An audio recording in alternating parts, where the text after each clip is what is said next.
वंदे गुरूणां चरणारविंदे संदर्शितस्वात्मसुखावबोधे जनस्य ये जांगलिकायमाने संसार हालाहलमोह शांतये पुंडलीकवरदे हारि विठ्ठल श्री ज्ञानदेव तुकाराम श्री ज्ञानेश्वर महाराज की जय।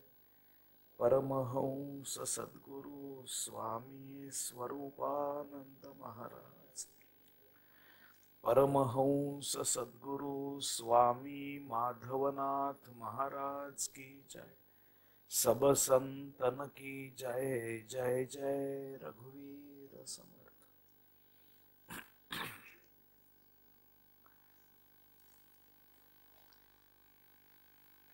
जे करामती दाखविती तेही गुरु म्हणिजेती, परंतु सद्गुरु नव्हेती मोक्षदाते।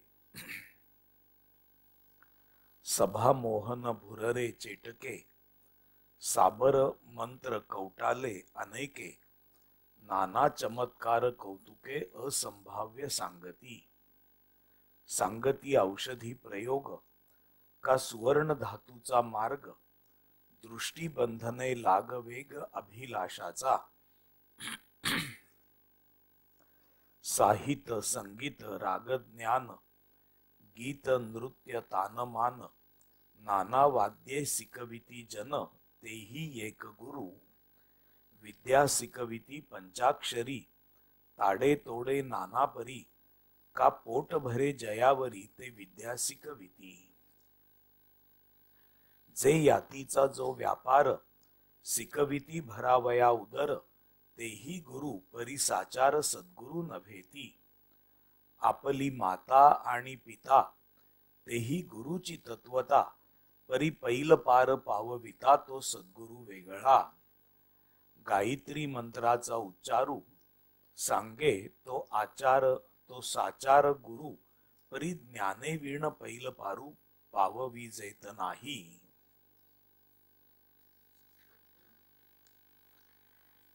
एक गुरु, एक मंत्र गुरु, एक यंत्र गुरु, एक तंत्र गुरु, एक वस्ताद गुरु, एक राजगुरु म्हणती जनी। एक कुळगुरु, एक मानिला गुरु, एक विद्या गुरु, एक कुविद्या गुरु, एक असद गुरु, एक याती गुरु दंड करते। एक माता गुरु, एक पिता गुरु, एक राजा गुरु, एक देव गुरु, एक बोलीचे जगत गुरु सकळ कळा। ऐसे हे 17 गुरु। याही वेगळे आणिक गुरु, ऐक तयांचा विचारू सांगीजेल। एक स्वप्न गुरु, एक दीक्षा गुरु, एक म्हणती प्रतिमा गुरु, एक म्हणती स्वये गुरु आपुला आपण। जे जे यातीचा जो व्यापारू, ते ते त्याचे तितुके गुरु। याचा पाहता विचारू उदंड आहे। असो ऐसे उदंड गुरु, नाना मतांचा विचारू। परी जो मोक्षदाता सद्गुरु तो वेगळाची असे। नाना सद्विद्येचे गुण, याही वरी कृपाळूपण। हे सद्गुरूचे लक्षण जाणीजे श्रुती। हा 5वा दशक, दुसरा समास, त्याच्यातल्या पहिल्या 8 ओव्या आणि नंतरच्या 66 पासून शेवटच्या ओव्या आपण वाचल्या। आत्मनिवेदन भक्ती यथार्थपणे पाहिल्यानंतर, दासबोधामध्ये आलेली आणि दासबोध ग्रंथाची प्रस्तावना त्या निमित्ताने पाहिल्यानंतर आता परमार्थ जो आत्मनिवेदन भक्तीकडे घेऊन जातो आणि ध्यानाच्या अंतिम अनुभवाकडे घेऊन जातो, तो परमार्थ पाहायला आपण सुरुवात केली। परमार्थामध्ये जसे गुरु आवश्यक आहेत, तसे सर्वच क्षेत्रात गुरु आवश्यक आहेत। गुरूंशिवाय ज्ञान हे कदापि लाभत नाही.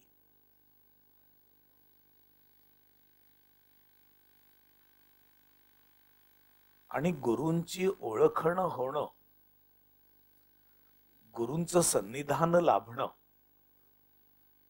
गुरूंनी आपलं म्हणणं आणि गुरूंनी आपल्या जवळ असणारी विद्या उदार हस्ताने देणं, याच्यामध्येच हित आहे शिष्याचं. जर गुरु असं करतील ना, तर कोणतीच विद्या पुढे जाणार नाही, कोणतीच विद्या नाही.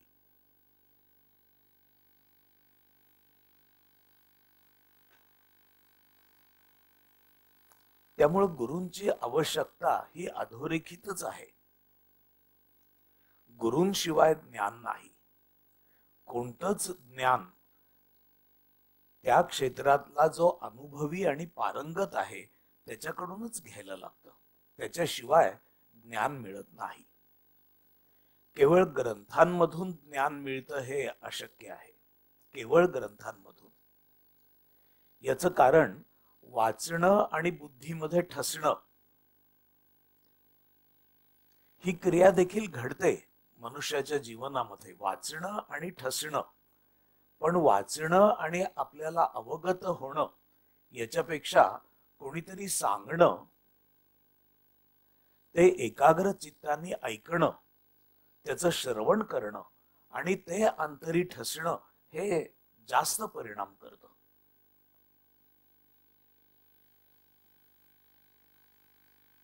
असं असल्यामुळं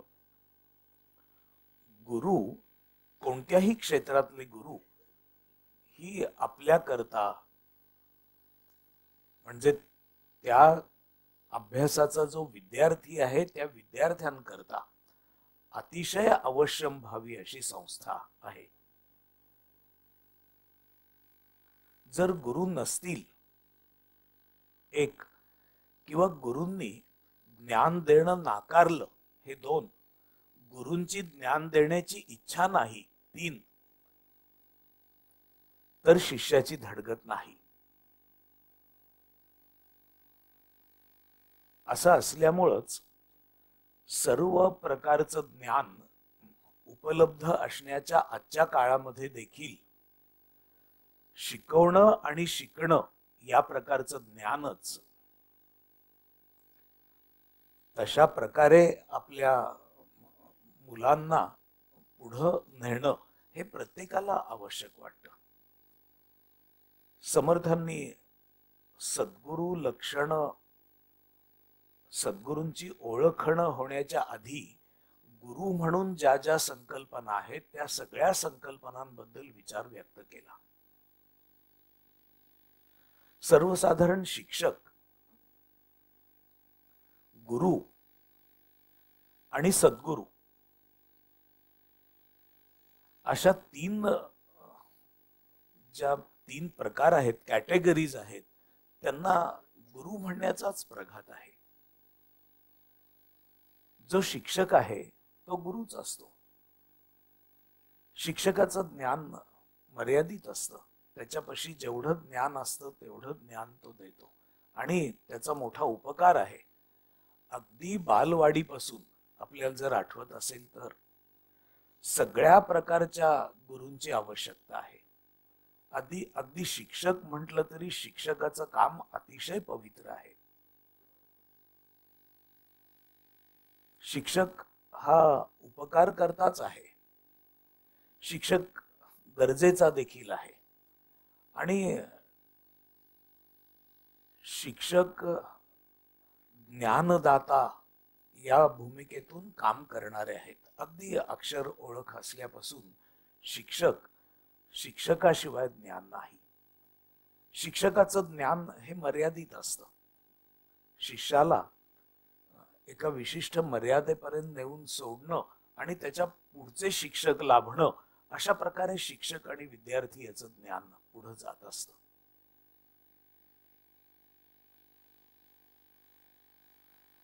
शिक्षक जे ज्ञान देतात त्या ज्ञानाने शिक्षक आणि विद्यार्थी, शिक्षक ही त्याचं ज्ञान देण्याच्या करता म्हणून त्याचं ज्ञान प्रदान करण्याकरता म्हणून विद्यार्थ्याकडून काही अर्थार्जन करतात. शिक्षकालाही गरज असते, विद्यार्थ्यालाही गरज असते. शिक्षक हा पेशा त्या तऱ्हेने आहे. आणि शिक्षक हा ज्ञान जरी देणारा असला तरी देखील शिक्षक हा विकारवान असू शकतो. विकारांच्या पलीकडे गेलेलेही शिक्षक असतात. पण शिक्षक कधी कधी विकारी देखील असू शकतो. शिक्षक कधी कधी धनाचा लोभी देखील असू शकतो. शिक्षक कधी कधी जेवढं धन तेवढं शिक्षण अशा बेतानी देखील शिकवू शकतो. तर सर्वसाधारणपणाने गुरु ज्याला म्हटलं जातं तो शिक्षणाचंच काम करतो. पण गुरु हा जास्ती करून कला, विद्या, संगीत, वाद्य, नर्तन अशा अनेक गोष्टींना शिक्षक म्हणायच्या ऐवजी गुरु म्हटलं जातं. हे जे गुरु असतात तर ते तुलनेने सूक्ष्म विद्या देणारे असतात. त्यांच्याकडं त्यांचं ज्ञान म्हणजे कला किंवा विद्या ही अगाध देखील असू शकते. शिक्षक जसे विकारी असतात तसे गुरु देखील विकारी असू शकतात. शिक्षक शिष्याला सर्व विद्या प्रदान करतात तसे गुरुही शक्य आहे की सर्व विद्या किंवा कला प्रदान करतील. पण कधी कधी गुरु हातचं राखून देखील विद्या प्रदान करतात. मी अशी एक गोष्ट वाचली आहे की जपानमध्ये धनुर्विद्या शिकण्यासाठी म्हणून एक शिष्य गुरूंकडे जातो आणि गुरूंकडे जवळपास 14-15 वर्ष राहून तो सगळी धनुर्विद्या आत्मसात करतो. सगळी धनुर्विद्या आत्मसात करतो.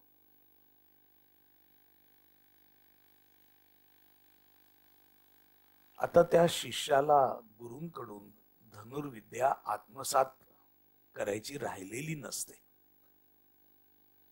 एके दिवशी शिष्याला असं वाटतं, ही सत्य गोष्ट आहे. एके दिवशी शिष्याला असं वाटतं की गुरु आपल्याकरता अडथळा आहेत. कारण गुरूंचा नावलौकिक मोठा आहे.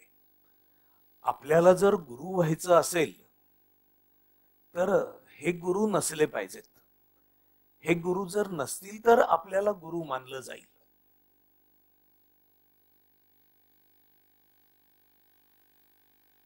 आणि गुरु लाकडाची मोळी घेऊन चाललेले होते. काहीतरी कामं चाललेली होती आणि शिष्यानी वेध घेतला, गुरूंवर शरसंधान केलं. गुरूंनी ती जी मोळी होती ती मोळी इतकी चमत्कारिक रीतीने फिरवली की तो बाणही उडून पडला. एवढंच नव्हे तर त्या मोळीतली 4-5 अणकुचीदार लाकडं शिष्याला बद्ध करती झाली, बांधून ठेवती झाली. गुरु शिष्याला असं म्हणाले की मला माहित होतं की एके दिवशी माझ्याच विद्येचा प्रयोग कदाचित तू करशील, म्हणून ही एवढी एकच विद्या मी तुला शिकवलेली नव्हती. जसे गुरु हे सर्व विद्या देतीलच असं नाही, तसा शिष्य देखील गुरूंच्या ठिकाणी कायमचा आणि प्रामाणिक नम्र राहीलच असं सांगता येत नाही.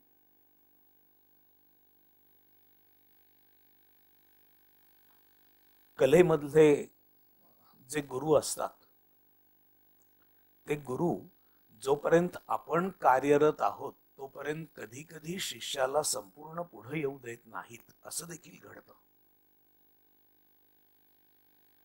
गुरूंनाच कार्यक्रम करायचे असतात. त्यामुळं शिष्याची कितीही आकांक्षा असली तरी गुरु शिष्याला पुढे येऊ देत नाहीत.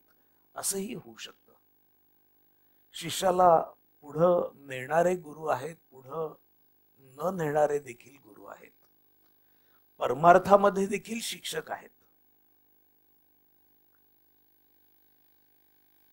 मी एका ठिकाणी गेलो होतो, तिथं त्यांनी मला त्यांच्या कार्याची ओळख करून दिली.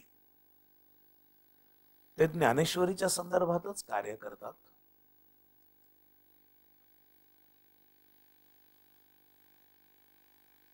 त्यांनी प्रत्येक अध्यायावर प्रश्नमालिका तयार केलेली होती.